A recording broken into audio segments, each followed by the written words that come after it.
जय यीशु। दैनिक आहार कार्यक्रम के इस भाग में आपका स्वागत है, जहां वचनों के माध्यम से ईश्वर हमारी आत्मा को पोषित करते हैं।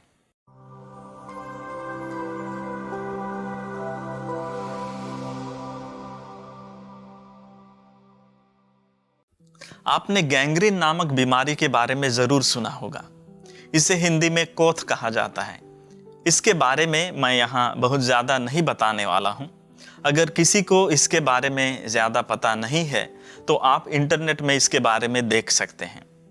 अब ये बीमारी का असर यह होता है कि शरीर के किसी भी भाग में अगर यह हो जाए तो वहाँ मांसपेशियाँ मरने लगती हैं और उसके बाद वहाँ सड़ने और गलने लगती हैं।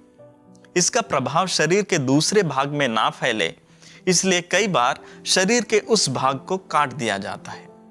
इस तरह की कार्यवाही हम कैंसर, मधुमेह या शुगर जैसी बीमारियों के मामले में भी देखते हैं। शरीर के एक अंग को कुर्बान कर दिया जाता है ताकि बाकी शरीर बच जाए और इंसान की जान बची रहे। गैंग्रीन से भी एक खतरनाक बीमारी है। गैंग्रीन तो क्या, दुनिया भर की खतरनाक से खतरनाक बीमारियों से भी ज्यादा खतरनाक एक बीमारी है, जो न केवल शरीर के अंग को नष्ट करती है बल्कि इंसान की मानसिकता, आध्यात्मिकता सब कुछ भ्रष्ट कर देती है। वह खतरनाक बीमारी व्यक्ति के मन, दिल, दिमाग, शरीर और आत्मा सब कुछ विकृत कर देती है। वह भयानक बीमारी है पाप।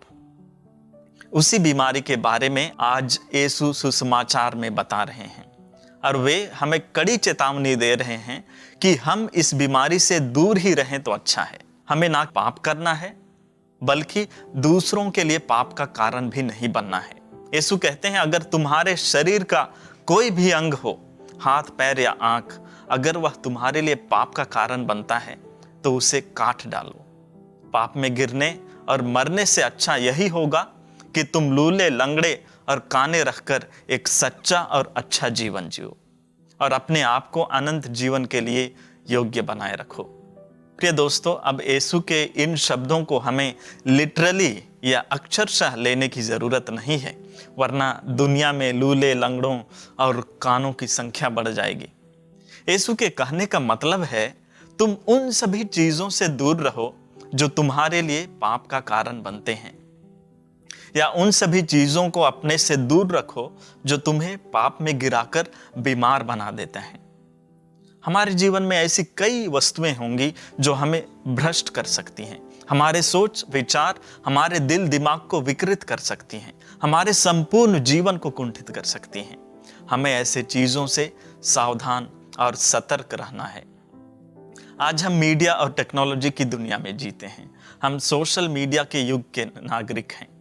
जितना वे हमें सहायता प्रदान करते हैं लोगों से जुड़ने और अपने रिश्तों को बनाए रखने के लिए, वहीं वे हमारे पतन का कारण भी बन सकते हैं। सोशल मीडिया पे हर इंसान सोशल नहीं होता, एंटी सोशल भी होता है। जहां ये मीडिया हमारी काम बना सकता है, वहीं हमें ऐसे काम भी करा सकता है जो हमारे लिए खतरनाक है। सावधान और सतर्क रहना ही समझदारी है। अपने आप को बचाना अपनी ही जिम्मेदारी है। प्रिय दोस्तों, मोबाइल का आविष्कार हम सब के लिए एक महान वरदान है।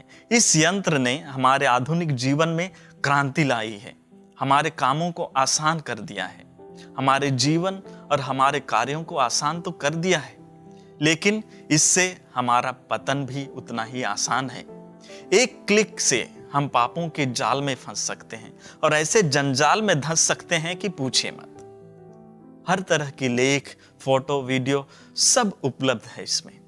एक दिन, एक बार, एक क्लिक हमारे दिल दिमाग को भ्रष्ट करने के लिए काफी है।